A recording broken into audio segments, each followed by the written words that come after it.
Olá, turma!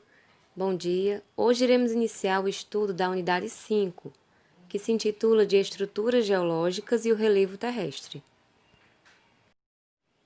As formas de relevo já são estudadas desde o ensino fundamental. Então, vocês já devem saber que o relevo de um local é aquilo que você vê na paisagem, que pode ser alto, baixo, plano e é formado por diferentes processos. Teoricamente, o que é o relevo? O relevo é a parte superficial da litosfera, camada sólida da Terra, que foi assunto das nossas aulas anteriores. É onde as transformações geológicas se expressam mais nitidamente, sendo também um local de habitação do ser humano e da maior parte dos animais terrestres. Em síntese, podemos definir o relevo como um conjunto de formas físicas que compõem a superfície da Terra. O relevo é formado pelo conjunto de duas forças, os agentes internos, também conhecido como endógenos, e os agentes externos, também chamado de exógenos. Os agentes internos também são conhecidos como formadores do relevo, e sua causa principal é o movimento das placas tectônicas. São os dois principais, o tectonismo, que está dividido em epirogênese, que é quando as placas tectônicas se movem na vertical, formando planícies costeiras, planícies interiores e chapadas, que são formas mais aplanadas, o relevo, e orogênese, formando as montanhas dobradas e as montanhas maciças. A orogênese ocorre quando as placas se movimentam na forma horizontal. O próprio nome já explica. Orogênese significa origem das montanhas. Oro, montanha, e gênese, origem, início. E o vulcanismo, que também divide-se em duas partes. Intrusões, formando montanhas em domo. Isso quer dizer que a montanha em domo é formada pela força do magma que levanta a crosta, mas não rompe. Não chega a romper a crosta, a quebrar as rochas. Ela apenas empurra, formando assim a montanha. E o vulcanismo de erupções, esse sim formam os cones vulcânicos e os derrames basálticos. É quando a força do magma ela vem com muita intensidade e acaba rompendo a crosta. Surge então o vulcão, porque o vulcão existe por conta da movimentação das placas tectônicas e o lançamento do magma, que sai no vulcão em forma de lava. Não é que exista um vulcão e por isso existe o vazamento. É o contrário, só existe o vulcão porque antes a força convectiva do magma foi tão forte que rompeu a crosta. Bom, eu vou passar um vídeo para vocês mostrando como se formam os terremotos. E, em consequência disso, irei mostrar o movimento das placas tectônicas. Eu trouxe um vídeo para vocês mostrando a ação do tectonismo. Vejamos. A Terra vista do espaço. Mesmo daqui, não dá para ver que a camada mais externa do nosso planeta é constituída por placas tectônicas de diferentes tamanhos. E elas estão constantemente em movimento. Aqui, no meio do Oceano Atlântico, duas placas se afastam uma da outra. Elas são movidas pelo magma que é pressionado para a superfície. A substância viscosa, formada por pedras derretidas, se resfria e fecha o buraco entre as placas, o que provoca aos poucos a separação delas. E isso não acontece apenas no mar. Um exemplo é a Islândia. A ilha cresce cerca de 5 centímetros por ano porque as placas daqui também se distanciam. E por isso os terremotos acontecem com frequência no país. Mas eles são fracos e não causam muitos danos. Tremores de terra mais fortes podem ocorrer onde as placas tectônicas se aproximam e colidem umas com as outras, como por exemplo na Ásia, a milhares de quilômetros de distância. Aqui a placa indiana se choca com a eurasiana. A força dessa colisão se reflete nos Himalaias.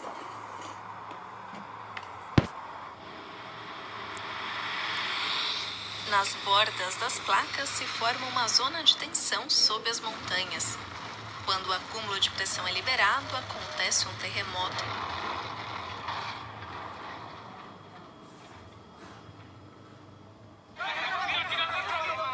Em 2015, um abalo sísmico de 7,5 graus de magnitude destruiu casas e templos no Nepal. 1.000 pessoas morreram.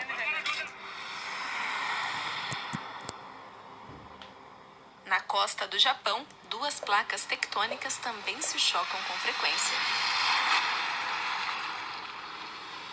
É onde a borda de uma das placas entra embaixo da outra, levantando parte dela.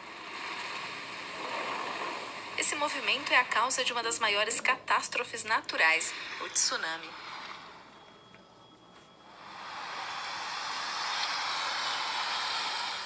Como aconteceu em 2011, quando um tsunami devastador atingiu a costa leste do Japão.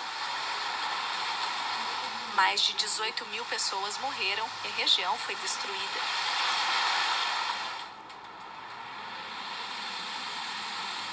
Na costa oeste dos Estados Unidos também acontecem terremotos. O motivo aqui, a falha San Andreas. Nela, duas placas tectônicas se encontram por 1.000 quilômetros. Isso pode trazer consequências graves.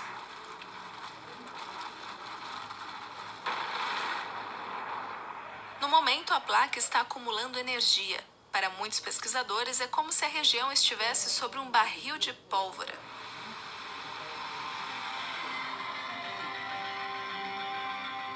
As placas tectônicas estão em constante movimento e, principalmente nas bordas delas, a Terra treme. Como vocês puderam ver no vídeo, o tectonismo é responsável pela formação do relevo, mas também é responsável pelo surgimento do vulcanismo e dos terremotos. Aqui são algumas formas de relevo que se formaram através do tectonismo. A primeira imagem mostra aí o Himalaia, formada pela orogênese, o choque entre duas placas na forma horizontal. E essa do lado aí é a falha de San Andreas, que é formada pelo resvelamento entre duas placas que se movimentam na vertical. E sobre o vulcanismo temos: o vulcanismo é o conjunto de atividades de movimentação e liberação de materiais magmáticos do interior para a superfície da Terra. É, portanto, toda e qualquer atividade relacionada com a dinâmica dos vulcões e do material por eles liberado.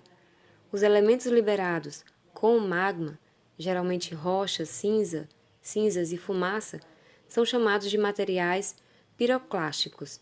Eu também trouxe um pequeno vídeo demonstrando para vocês a ação do vulcanismo. Vejamos então. A maioria dos vulcões fica no Círculo de Fogo do Pacífico. A região é onde as placas tectônicas se encontram e tem uma atividade sísmica intensa. As placas são grandes porções de rocha que formam a superfície terrestre. Elas se movem sobre um leito de magma e estão na origem de dois tipos de vulcão. Quando duas placas se chocam, uma desliza sobre a outra, no que se chama de zona de subducção. A pressão e o calor forçam o magma nas fissuras das rochas até que ele explode na superfície como lava, causando uma erupção. Rochas derretidas, detritos e gases do interior da Terra também são liberados. Outras placas se distanciam em zonas de divergência. O magma preenche o espaço deixado e cria uma nova crosta. Quando isso acontece no mar, ilhas vulcânicas podem ser formadas. A atividade vulcânica também pode acontecer sob as placas tectônicas em áreas conhecidas como pontos quentes, quando o magma consegue atravessar a crosta. Os vulcões extintos não entraram em erupção em dezenas de milhares de anos. Os adormecidos apresentam inatividade temporária e os ativos expelem com frequência gás ou lava. Essas duas imagens trazem formas de relevo formadas pelo vulcanismo. A primeira é um vulcão inativo e a segunda é uma ilha vulcânica. Os agentes externos ou exógenos ocorrem pela força do intemperismo, que pode ser físico, consiste na ocorrência de processos que são responsáveis pela fragmentação ou fissura das rochas. Intemperismo químico é caracterizado pela transformação química, oriunda das diferenças de pressão e temperatura das rochas. E o intemperismo biológico, que é o processo de transformação das rochas a partir da ação de seres vivos, como bactérias ou até mesmo animais. Após a ação do intemperismo, entram em cena os agentes modeladores do relevo, que podem ser rios, gelos, ventos e mares. Eles causam a chamada erosão ou a acumulação. Veremos individualmente cada um deles. Eu trouxe imagens para vocês demonstrando aí cada tipo de erosão.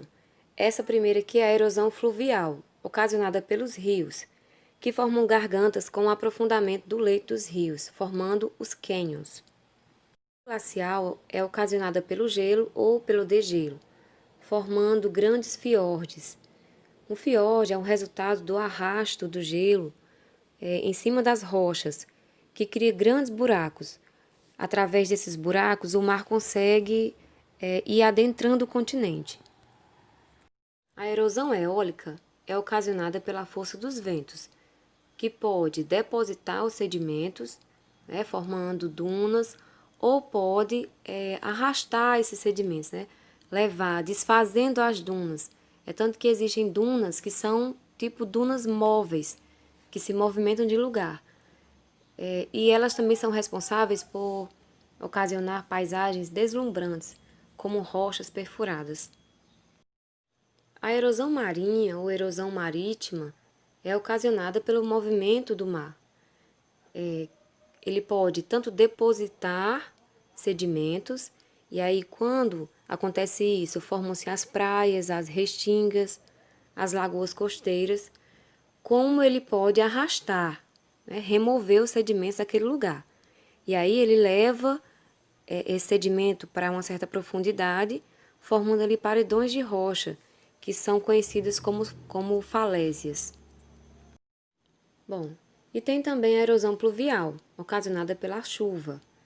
E aí, dependendo da intensidade dessa chuva e do terreno onde ela caia, podem acontecer verdadeiros desastres. A primeira imagem aí mostra um exemplo de ravinas, que são pequenos aprofundamentos ocasionados pelo derramamento da chuva. Na segunda imagem, temos as vossorocas, que já é uma abertura maior, um buraco maior ocasionado pela chuva, onde o terreno ele cede.